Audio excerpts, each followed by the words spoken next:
Assalamualaikum warahmatullahi wabarakatuh. Saya Isnani Ramadhani, CGP Angkatan 10 Kota Medan dari UPT SMP Negeri 37 Medan. Hari ini saya sudah bersama Bapak Kepala Sekolah SMP Negeri 37 Medan, yaitu Bapak Dr. Andes Haji Sampot Basuki MM. Apa kabar Bapak? Saya ingin sedikit berbincang Pak tentang tugas saya di demokrasi kontekstual mengenai ilmu etika dan rujukan moral, boleh ya Pak? Jadi yang pertama mungkin saya mau tahu Pak, bagaimana cara Bapak untuk mengidentifikasi ilmu etika dan rujukan moral yang ada saat ini Pak? Baik, terima kasih Bu Nani, CGP yang luar biasa, hebat. Terima kasih karena itu sudah tim program dari kementerian berkaitan dengan program sekolah kontrak, program Merdeka Belajar. Jadi ini itu adalah yang tergolong di dalam calon guru penggerak angkatan 10 di Kota Medan dan di UPT SMP Negeri 37 Medan. Tadi pertanyaannya, bagaimana Bapak mengidentifikasi yang berkaitan dengan dilema etika dan atau rujukan moral. Jadi gini, di UPT SMP Negeri 37 Medan ini kita kan punya personil lebih kurang, dalam data saya itu ada 39 orang guru ASN dan tenaga honorer, begitu juga dengan murid kita punya sekitar kalau 32 kali 20 berarti 600-an ya.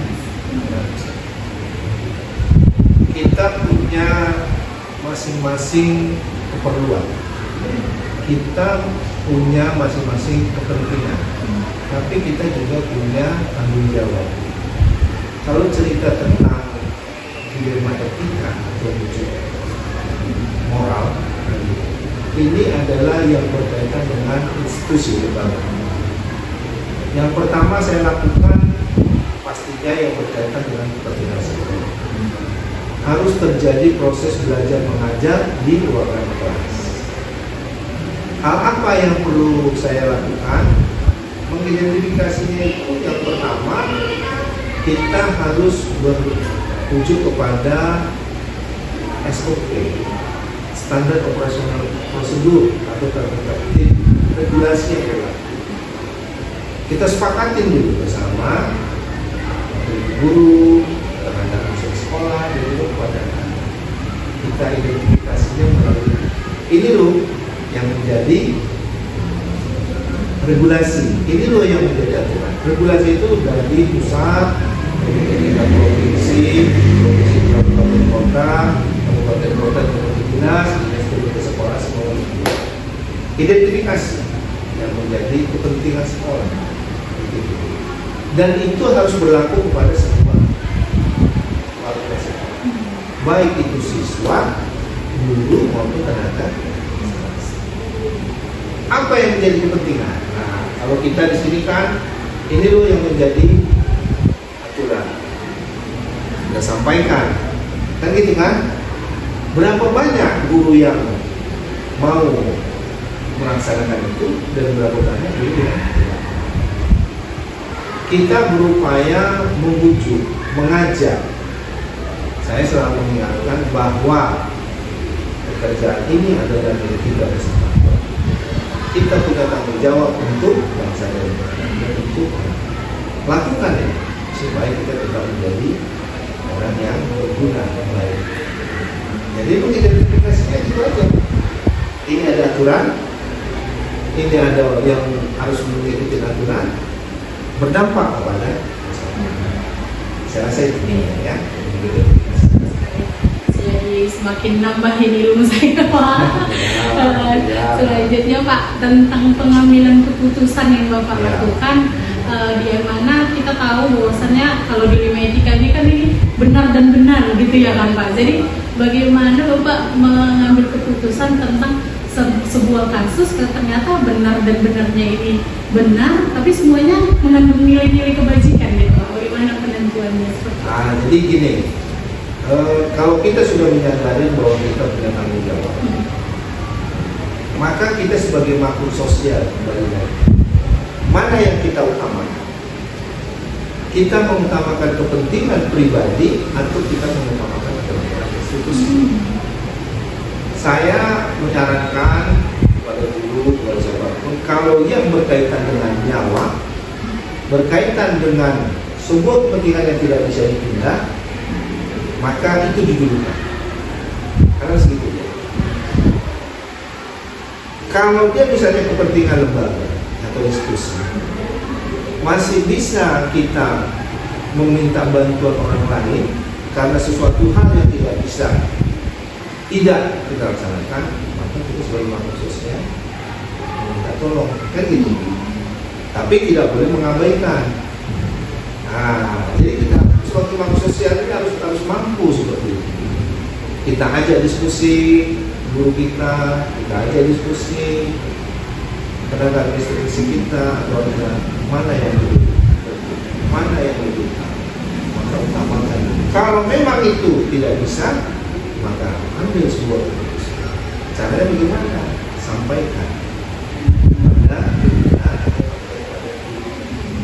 Ini yang bisa harus saya lakukan Pak, karena itu berkaitan dengan tadi nyawa, kesempatan yang tidak bisa dilaksanakan. Nah, yang lainnya boleh kita artinya sisi manusia itu. Ya. Oke, selanjutnya Pak, tentang langkah dan prosedurnya Pak yang selama ini dilakukan seperti apa Pak? Nah, kalau saya secara pribadi prosedur yang saya lakukan pasti pakai standar operasional prosedur. Tahapannya itu pertama regulasi dari pusat, regulasi dari tingkat provinsi, regulasi dari regulasi Jadi tahapannya itu kita tidak bisa melakukan itu langsung dengan hal yang misalnya menjatuhkan, atau kita melakukannya sampai orang yang kita minta tidak mampu, maka kita yang pertama adalah mengajak diskusi, berbicara bersama. Sudah, untuk mengambil keputusan saya punya tip. Selama itu untuk sebuah kepentingan diskusi, kita perlu mendengar masukan dari tim dan tanya bagaimana ini Pak, pasti. Jadi dari yang bersangkutan naik angka sedikit kepada tim, kita mengambil keputusan itu jatuh yang A atau yang B. Kembali lagi, ini kepentingannya apa? Ini menyangkut masalah nyawa, ini menyangkut masalah kesempatan yang tidak bisa tidak dilakukan. Harus, tapi kalau masih bisa, kita tunda dulu atau delegasikan kepada orang lain yang selama tidak membantu kita semua. Ya. Dari yang hal-hal itu Pak tadi, kira-kira yang paling sangat efektif dalam Bapak mengambil keputusan itu yang mungkin yang tidak pernah nih saya lewatkan tahap ini gitu, karena kan ada pengambilan keputusan yang mungkin segera atau bagaimana gitu. Maksudnya yang paling efektif itu dari semua itu yang mana? Yang paling efektif itu mendengar dari klien atau dari guru yang sedang mengalami atau menjalani sebuah persoalan. Yang paling efektif. Jadi kalau saya bilang, saya dengar, saya minta pendapat, nah ini saya putuskan. Itu yang paling efektif. Terus selama dalam pengambilan keputusan ini Pak, yang selama Bapak menjabat jadi kepala sekolah, kira-kira yang menjadi tantangan terbesar Bapak ini apa Pak dalam mengambil keputusan tentang bidang etika ini Pak? Hubungan emosional itu yang paling hubungan emosional. Kenapa? Kita manusia ini punya hubungan mungkin atasan dan bawahan, hubungan kekeluargaan, atau bisa juga persahabatan. Itu yang paling sangat jadi pertimbangan. Jadi hubungan emosional itu ya kita manusia, artinya orang timur itu kan kekerabatan itu kan masih berkah. Tapi kalau dia tentang sebuah apa kita bilang ya, boleh kita katakan begini, peraturan, sebuah peraturan kalau dia berkaitan dengan kepentingan orang banyak jangan kita coba. Tapi kalau dia sedikit aja untuk masalah misalnya cerita sebuah keperluan dan sebagainya itu bisa. Tapi kalau untuk sebuah aturan kebijakan kita nggak bisa, kita harus komitmen, kita harus tegas, kita harus serius walaupun ada sangkanya. Selanjutnya selain tantangan ini Pak, ketika dalam melakukan pengambilan keputusan tentang dilema etika ini Pak, kalau misalnya menghadapi kasus ini, Bapak itu membaginya untuk beberapa jadwal atau langsung gitu Pak, langsung diselesaikan mungkin di hari ini juga, atau Bapak sudah membuat skala-skalanya untuk dijadwal-jadwalkan, misalnya masalah ini nanti saya akan jadwalkan, atau langsung ketika Bapak sudah mendengar Bapak langsung proses lagi, gimana Pak? Tergantung kepentingan ataupun keperluan yang mau kita lakukan. Misalnya gini, kalau dia berkaitan dengan tadi guru kita bermasalah dengan sesuatu pekerjaan, sementara dia juga ada yang berkaitan dengan kita urusan pribadi, harus ada yang diselamatkan, harus ada yang diupayakan, maka kita secara spontanitas harus kita arahkan ya, ambil keputusannya. Nah, kalau dia yang berkaitan dengan misalnya melengkapi administrasi, mungkin itu terjadwal, mengembangkan kompetensi, mungkin terjadwal. Kemudian mungkin juga mengembangkan orang lain, atau ada yang dia minta, mungkin kita pakai jadwal. Tapi kalau yang sifatnya itu memang harus urgen, harus segera, kita tidak boleh lakukan eksekusi sesuai dengan kepentingan. Kapan itu? Segera harus segera. Nah, saya gitu, Pak, saya perlu izin ini Pak, karena ini. Oh ya, silakan. Pak, saya ini harus administrasi saya diselesaikan. Berapa hari lagi waktunya masih ada? Mari kita lihat perbaikan dulu. Pak, ini ada permohonan untuk begini ya, kita berbicara. Tergantung sih kasusnya seperti apa ya Pak. Kasusnya seperti apa, keperluan yang untuk apa, dan mana yang harus. Untuk selanjutnya Pak, kira-kira adakah seseorang atau faktor-faktor Pak yang mempermudah dan membantu Bapak ini dalam menyelesaikan dilema etika ini Pak, kasus-kasus dilema etika? Ada. Pertama, kalau dia berkaitan dengan pekerjaan, itu dilema etika. Maka tim saya itu kan ada namanya kurikulum, ada yang siswahan, ada sapras, keuangan, administrasi. Dia menuju kepada mana? Kalau saya cerita tentang kurikulum, maka orang terdekat saya yang berkaitan dengan kurikulum, dia yang saya lakukan. Berkaitan dengan sarana prasarana saya. Nah, kalau yang berkaitan dengan urusan pribadi, kalau memang masih menyentuh hal yang wajar trauma, mungkin bisa saya ada sendiri. Tapi kalau memang nggak bisa, kadang-kadang karena saya laki-laki gitu kan, perempuan dia punya masalah ini, saya akan ajak orang tua saya atau istri saya. Dulu saya punya masalah seperti itu, kira-kira ada nggak pernah apa solusinya yang beda ya. Jadi kita harus bilang dengan orang terdekat kita, pasangan kita, selama itu bukan berkaitan dengan kedinasan. Kalau dia berkaitan dengan kedinasan, maka saya harus ada tim kerja saya dan saya minta pendapat. Karena tidak perlu dari termasuk dari karena poros dia menerima itu bisa memasukkan misalnya berkaitan masalah mungkin dengan kegiatan pembelajaran setiap bulan poros ya. Dapat yang jujur ini. Ya. Oke Pak, untuk pertanyaan terakhir nih Pak, kira-kira pembelajaran apa yang bisa kami ambil dari pengalaman Bapak ini Pak, kita mungkin pesan alhamdulillah ya Allah, kami yang ini mengetahuinya Pak. Ya, ini kan CGP ini orang yang akan mengembangkan bergerak dan bergerak, kan gitu kan? Jadi kalau CGP ini satu yang ingin saya sampaikan kepada kita, jadilah terdiri benar, kemudian ambil keputusan. Kan gitu, jadi benar dan ambil keputusan. Kemudian sebaik-baiknya ingatan itu lebih baik catatan. Jadi buat dalam sebuah catatan. Nah, pengalaman saya tentang beberapa kasus yang saya alami, biasanya pakai ilmu jadi kita ya. Nanti kita evaluasi case, dia bisa mengantisipasi atau memberikan jawaban yang sebuah masalah. Tinggalkan aja dulu apa ya, kita perlahan, artinya strategi perlu kita lakukan. Tidak semua bisa spontan kita lakukan. Kita juga harus mengatur ya, mengatur dengan situasi. Coba lah, dengar, amatin, kemudian putuskan. Dengar, amatin, putuskan. Ya. Tipsnya ini ya Pak. Ya. Makasih banyak Pak atas waktunya. Ya, semoga Bapak sukses selalu, sehat semua kita Pak. Pak, terima kasih Pak. Assalamualaikum warahmatullahi wabarakatuh. Waalaikumsalam. Apa kabar Bi? Alhamdulillah sehat. Izinlah saya sedikit melakukan wawancara mengenai pengambilan keputusan ya Bi. Iya.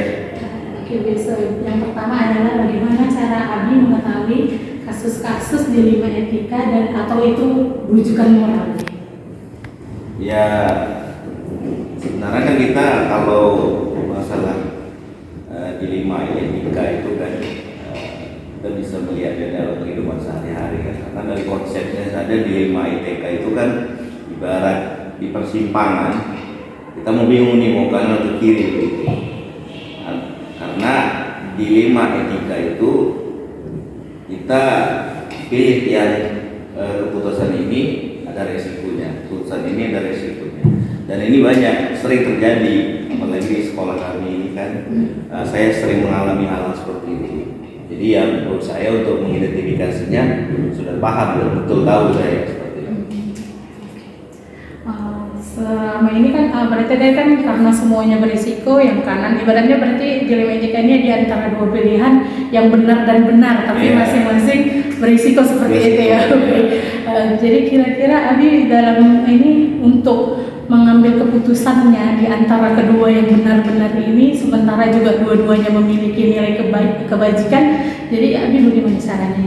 Ya, yang pertama kan kita betul lakukan komunikasi ya.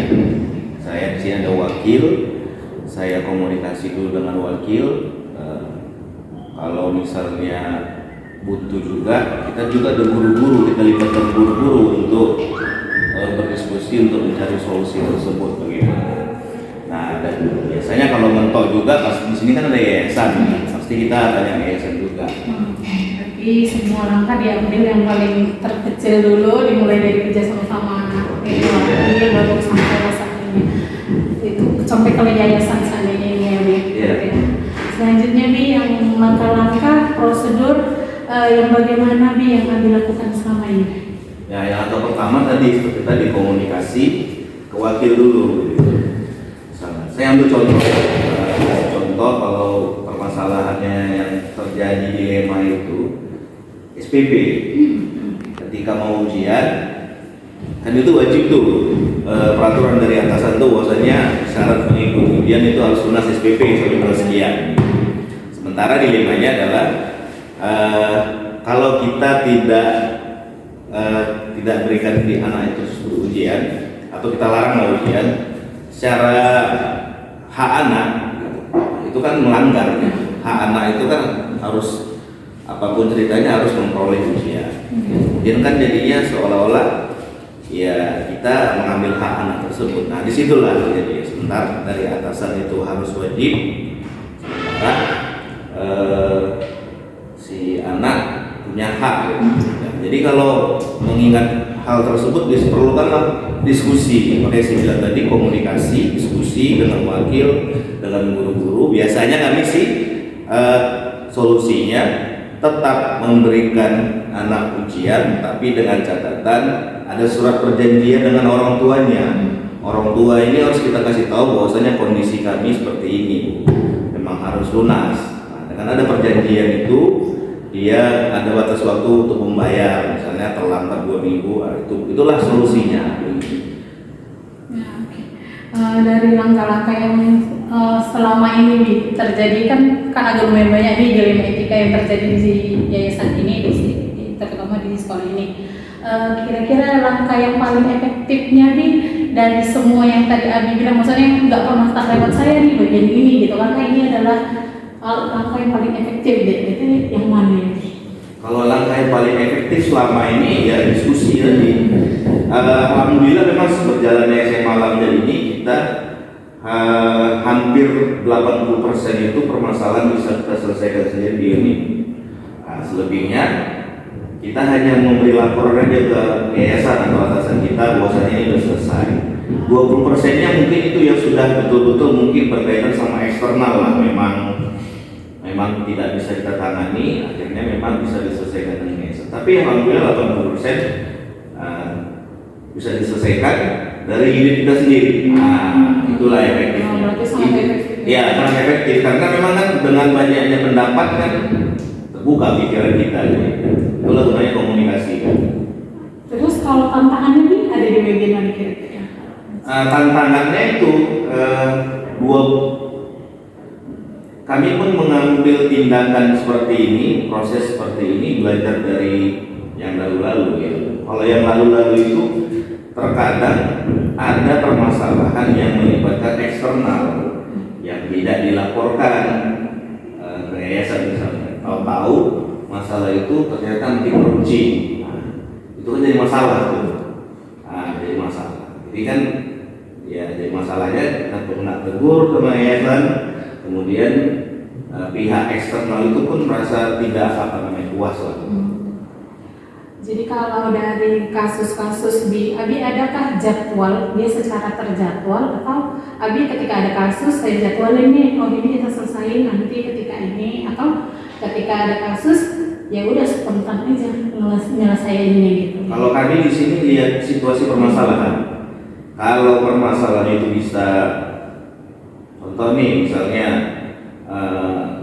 kartu ujiannya dikasih enggak, kita langsung kita putuskan. Tahan aja, tergantung kasusnya. Kalau misalnya tidak bisa diselesaikan secara spontan, maka pasti kita menunggu jadwal diskusi dengan kawan-kawan, misalnya direfleksi dari Sabtu. Nah, tidak terjadwal saja, tapi yang jelas kita berusaha selesaikan sendiri dulu. Berarti secara yang segera berarti akan disegerakan seperti itu ya.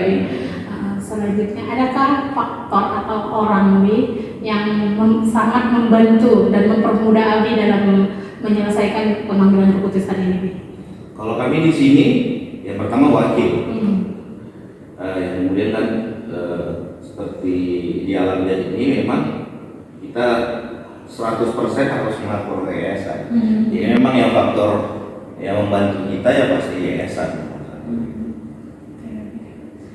Selanjutnya ini yang terakhir dari semua yang telah Abi sampaikan, pembelajaran apa yang bisa Abi petik dari pengalaman Abi sendiri dalam mengambil keputusan tentang dilema etika ini? Yang pertama, berpikir jernih terlebih dahulu. Jangan kita begitu datang masalah kita biasa terpancing gitu. Tapi yang paling penting adalah kita tenang, berpikir jernih, maka kita bisa mengambil keputusan yang tepat. Meskipun keputusan kita itu punya resiko, tapi kita ambil pasti kalau kita pikir kita tenang, resiko yang paling kecil akan kita peroleh. Nah, jadi pelajarannya tenang. Kalau lagi berdiri, duduk seperti dalam agama. Kalau nggak bisa duduk, tidur berarti. Nggak seperti itu, tapi pikirnya tenang pikirannya. Berarti harus jernih dulu pikirannya. Jernih dulu, tenang dulu. Apapun, jangan mengambil keputusan apapun. Apalagi kalau coba di jalan ya kan, jalan dulu. Bisa duduk di ruangan. banyak banget pelajaran yang bisa saya petik dari hasil wawancara kita ini.